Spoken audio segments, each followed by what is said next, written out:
Ээжээ, би тийм царай мотой юм аа. Битгий хүмүүсийн хажууд ээж мэж гэдэж.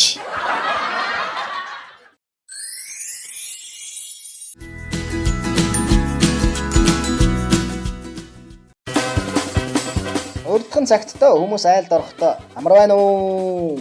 Арган тавтай намарч гин үү гэж арддаг байж. Арай одоо цагт өөр болсон байж тээ. За, яаж өөр болсон? Wi-Fi код чи хэд юм бэ гэж ордог болсон гэж байна.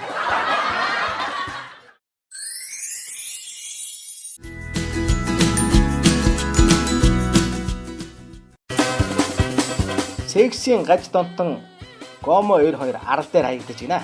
Гаж донтон юу ядаж шоу чамаагүй олоод хийчих юмсан. Яах вэ? Харин Гомо